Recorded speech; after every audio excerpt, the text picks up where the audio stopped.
give you powered by World Sports Betting at iDiskiTimes.co.za. It is the week of the MTN8. So on Tuesday, Orlando Pirates will travel to Cape Town to take on Cape Town City. And on Wednesday, Mamelodi Sundowns will be in Pretoria, in Tshwane, to host Stellenbosch FC. It's the first leg. The second legs will be played on the weekend, on Saturday and on Sunday as well. Congratulations to the UWC ladies. They've qualified for the CAF Champions League for women. Well done to UWC. Congratulations to Stellenbosch as well for going on to the next round of the Confederations Cup. Well done to Orlando Pirates as well for defeating Disciples on Friday. They go to the next round of the CAF Champions League as well. So that's what happened over the weekend. And of course, Mamelodi Sundowns ladies, we were there. Myself, Lindo Pep was there as well to watch Sundowns ladies against EUJ. Well done to the crowd as well. That was a big crowd. And also well done to SABC1 for broadcasting that game in the Hollywood's Best Super League as well. Tomorrow, Orlando Pirates, Cape Town City. Very tough game for both teams. It's the first leg. What's your feelings about that? Maybe you can mention some of the things in passing as well. Okay, maybe let's Show them forward. All right, maybe let's start by nice to see you. I heard you said you like jewelry. I love jewelry. Actually, my dad was a jewelry man. Sure. Yeah. But but other than that, maybe let's just congratulate Stellenbosch. An incredible result. They attacked the last line very aggressive. Score a lot of goals. It's an exciting team to watch. Congrats to Orlando Pirates, of course, for making it through to the next round. The ladies team, Mamelodi Sundowns versus UJ, was an incredible game. Yeah, it was a nice game to watch. Nice game. Okay, the quality can always be better, but we must always tell the truth. But I was very impressed by a couple of players. There's this young Indian. Aisha Musa from AUJ, number 26. Keep going, keep improving. We are watching you. Like, incredible footballer in midfield. Very impressed by Andy Swamkoi as well. Yeah, she's big. She's huge. She's a giant. That's a Sundowns striker. Yeah, but I feel that the women's game is improving. We're always grateful to Hollywood's Bet for supporting. For sure. Yeah, and SAPC for contributing. But moving on to tomorrow's game, Orlando Pirates versus Cape Town City. Yeah. It's the first leg. How do you think that informs the way the team set up? Because, I mean, you know that you have a second leg to play, so maybe you could be defensive. Yeah. There's also the away goal situation with Pirates. If they score one goal, it means 2 goals because it would be an away goal as well. Orlando Pirates never ever plays an away game, to be honest with you. They've got fans. They always make sure that the stadium is filled, more especially when they're doing well. We always say that their support is conditional. When they do well, they always go to the stadium. You always see people. Yeah, I'm expecting the Cape Town Stadium to be as packed as possible. But looking at Eric Tinkler always loves playing big games. But absolutely. I think he struggles against the Orlando Pirates. Always gives the Mamelodi Sundowns a challenge. Always gives the Kaizer Chiefs a run. But with the Orlando Pirates, they always find a way to beat him, to be honest. But a very exciting coach, a ball-orientated team. One of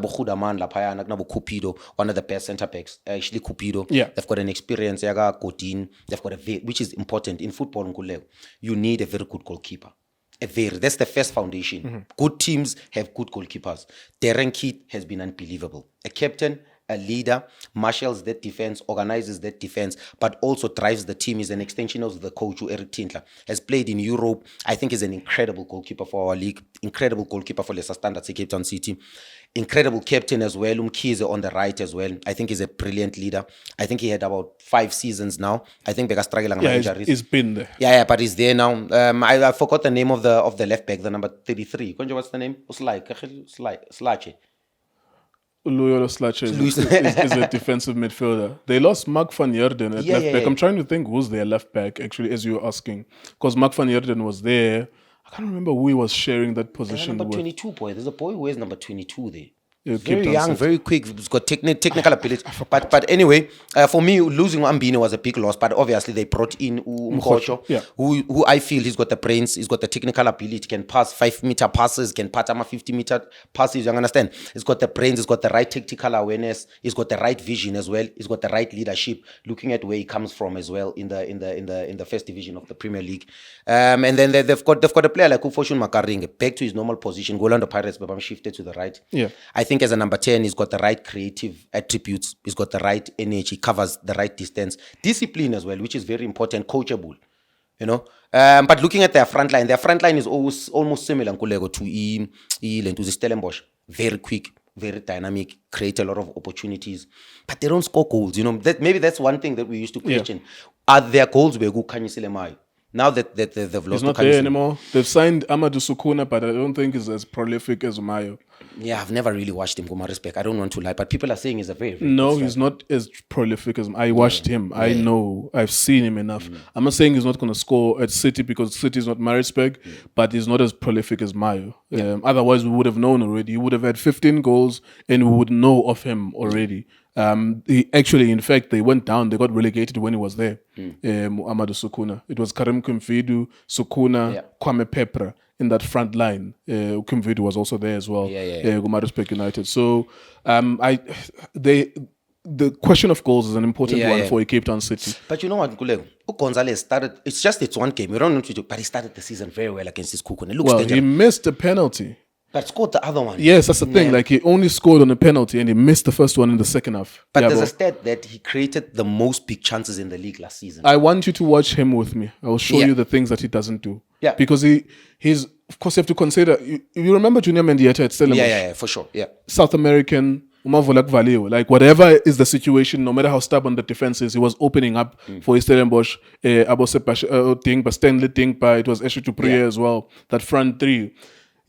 I thought that Darwin Gonzalez would be the same as Junior Mendieta insofar as being forceful and opening up opportunities for his team. The reason why I say I want you to watch with us, watch him. Look at his decisions. Sometimes a chance created is registered as a chance created. But actually sometimes you make it very difficult for the strikers to finish because his first thing is to want to score for himself when he can cut it back to Mayo, for example. I'm not convinced. But be that as it may, he has this season, I think will be the final season if it doesn't work out for him. If he can't get 12 goals for Cape Town City with Darwin Gonzalez, then they're going to say, thank you, goodbye. You know what, Nkolego? Do you want my honest opinion? And my honest opinion is, I feel that he's the closest thing in the league to Gaston Serino. I feel that this is how, when I watched him last season. I didn't get to watch him enough, but the games that I've watched him and how he started the season, I feel that he was better even than Junior Mendieta. That's my own opinion. I feel that when I check him, he's talented first. That's how I identify him. He's a typical South American. He's got the right pain and resistance. But the way I judge him is Guma 1v1 situation. He's I'd send you to the cleaners. I think technically very good. Do you remember the striker you signed, the forward you signed, Tamaga Emil Vitboy, that you signed as Sundowns from Cape Town City? Surprise Ralani. Ralani. Yeah. I think Ralani is 2 times better in his contribution. When he was at Cape Town City, he was even in the shout for player of the season or midfielder of the season. He was 2 times better than what Gonzalez is. It's been 2 years of Gonzalez, and I haven't seen anything other than whatever you see. If he scores a goal, he scored a goal, and that's it. Yeah, at the time, even I'd agree with that because at the time, Musa Price was still there. He was the second best player in the league after Chambers won. So I would agree with that. But I like Gonzalez, to be honest. I feel that he's incredibly talented. I think it's a player that you could sign possibly for Sundowns. I even said last season that I like him. I like a winger that's technically very good, can go on the outside, can go inside as well. Very dangerous on a 1v1. Nkulele where I've seen so many dribbling wizards. I think he's one of them. I think he's an incredible dribbler. All right, let's look at Orlando Pirates. We don't have the whole video. I'm thinking that because it's the first leg and it's away, I get your point that it's not away for Pirates in a sense, but it's away in terms of the rules that if Orlando Pirates score 1, Cape Town City has to respond to that. How do you see Orlando Pirates lining up and even the confidence that they got from winning against the Disciples 4-0 as well? And also the fact that the last time Cape Town City played was maybe 2.5 weeks ago. Pirates just played and they're high on confidence. They've been playing for the past 2 weeks back-to-back in CAF competitions as well. How do you see them approaching this one? To be honest with you, I see them approaching the game the very same. I think their mandate, even the head coach did say that they're going to approach every game with the mentality of wanting to win the match. So I look at the profile of their squad, and there's a couple of players that I just want to mention before I go to the tactical structure. And I'm very impressed by Omabasa, firstly. And I've been watching him and I've been following. I've been very critical. Like I said, positive criticism is part of support. He's got a very good first touch. He's got good technique, which is something that we need. But for me, maybe let me start on a negative note when I speak about the Pirates before I praise the players as well. I want to speak about the captain Yakon, Mayela. Big clubs need their captains on the pitch. It's unacceptable for our big clubs in the league not to have our captains in the pitch. They are the ones that drive the team. For example, abantu basanda kungikhalela nge-attitude ka-Tito. Tito can be better in terms of your attitude. And I'm like, if we really had senior players, if they really had proper senior players go Orlando Pirates, real leaders. I don't, even before it got to the coach, even before it got to the fans or the management, because this is a big club. No player is bigger than the club. Can you please come down? There's so many things that I watch Orlando Pirates in terms of consistency, in terms of leadership, in the dressing room. You look at the Mamelodi Sundowns. I know I'm bringing Sundowns into this. There's Dennis Onyang, captain. Williams, captain. Peter Shalulile, captain. Themba Zwane, captain. Marcelo Allende, captain. I can count so many leaders in that dressing room. That's where Orlando Pirates needs their captain on the pitch. I know that is done incredibly well. Tito, let me move on to the positive. Tito has been doing well. Taking shots outside the box, something that I've been very critical of. Mofokeng playing on the inside, playing on the outside, very dynamic, very creative, very dangerous on a 1v1. Udlamini, they brought him into midfield. Very, very creative. He's the brains for me, go Orlando Pirates. Ngalama reverse pass, short pass, breaking my lines. He's got an unbelievable awareness. He's got unbelievable vision. And more especially playing with Mavas. You know what, Nkuleka, I was actually having a discussion with another coach. We watched, actually, he showed me over the weekend about 20 clips. Gamabasa. Showing me different goals. The one that I was impressed with is the one he scored in Spain. And they were trying to convince me, Ngomabasa, Lindo, please check the movement. Look at how he pins the defense all the time. So my biggest worry was, okay, there's a lot of improvement in terms of him pinning the defense, making sure that the opponent plays -1. But I also feel that the opponent plays, Orlando Pirates plays -1 when the opponent has the ball. Because I feel that his counter press is terrible. I feel that where he needs to improve his game, I think that's where the criticism is. I think that's a secondary skill for a striker. That's the first. I think the reason why he's not hold on. The reason why I say that is that you want him primarily. So on average, football matches, there are 2 goals scored on average all over the world. On average, only 2 goals are scored. In South Africa, it's even worse, the stat. When you extrapolate it across all the matches played, on average, 1.5 goals are scored in South African football. Now, when you have someone who's capable of scoring 20 of those goals in a season, you can work on his secondary skill. He doesn't harm Pirates in terms of holding up the ball. He receives it, he holds it up, he gets into spaces, right? He scores goals for Orlando Pirates. The fact that you want him to press may well be the profile of a different team. Whereas, for example, Shalulile, he gives you that press, right? But there are other things that he cannot do. I think that the pressing part, if it's true, I haven't really been noticing that because that's usually a secondary thing. Like it's one other thing that the striker can do, but it doesn't mean that they always have to do that. Primarily, you want him to score, and primarily with Orlando Pirates, what they struggled with, what Makgopa has, is what Mabasa doesn't have. Makgopa presses a lot, and that's why Hugo Broos, to some degree, likes him. That he's a workhorse. Even at Pirates, they play him in big matches. But then there are no goals. Primarily, what decides football matches over 90 minutes is which of the 2 teams scored more goals in 90 minutes. And I think that if you want him to win you a game, you play with him first, Umabasa.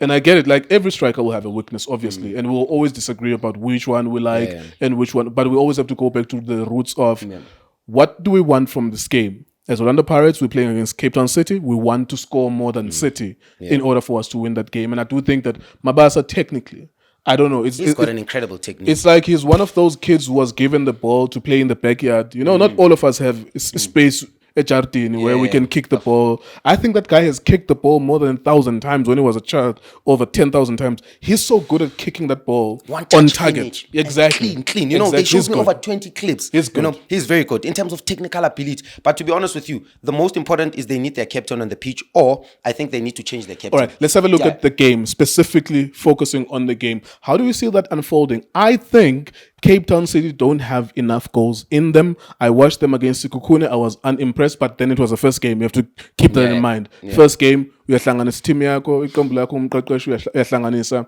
abo Domingo, abo Makaringe, abo Mohojo. You're still making combinations. Abo Darwin Gonzalez, obviously, Jaden Rhodes, Tahir Hudeman. I genuinely think that Orlando Pirates come into this game better than Cape Town City, and my feeling is that this should be an Orlando Pirates game. They should win it, but then it's the first leg, so it could even be a draw. But it should be, if anyone wins it, is Pirates. One other thing, Cape Town City, these are their favorite games. That's the other thing. But then Orlando Pirates, I think they've won 2-0 in the last 3 times that they've met City. 2-1, 2-0, 2-0 the last 3 times that they've met City. So Orlando Pirates have got the upper hand coming into this one. Wrap it up for me. What do you think is going to happen tomorrow? Let me wrap it up. I think Orlando Pirates has an edge. I'm looking at the Cape Town City. They had a longer preseason. I'm worried about the match fitness as well. They only had one game. Orlando Pirates, I think this is their fourth match tomorrow. Yeah. So I think they have an edge. They look sharp. I think Orlando Pirates looks good. I think this might be a win for them. A win for Orlando Pirates. Yeah, I think it's going to be a slender win. I think it might be a 2-1, 1-0, but I think they might win the game. All right, there you go. That's Lindo's prediction for tomorrow's game as well. Now, we'll be longer with Ubobo on the Sundowns versus Stellenbosch, but what I want from you with the Sundowns and Stellenbosch is just your suspicion of what could happen. Not break it down tactically. Yep. I think we've spoken long enough. I'll speak to Ubobo about Sundowns and Stellenbosch. Just your feeling going into this one. Nani, you haven't played. Yeah. It's like you started your season and then you went to a 2-week preseason because you haven't been playing in the last 2.5 weeks. On the other side, Stellenbosch has been playing. Yeah. Even on the weekend, they won 8-0 on aggregate, if I'm not mistaken. So they are fresher than you. But of course, you are better than them. You have more quality players than them. What's your quick feeling about that? I don't have enough time to break it tactically, but I'm very worried about the Mamelodi Sundowns. Overall, they'll make it through to the final. But I think we might lose the first leg. I think they might cause us problems in Durban. I think they might catch us on a counter. I think they've got the right match fitness as well.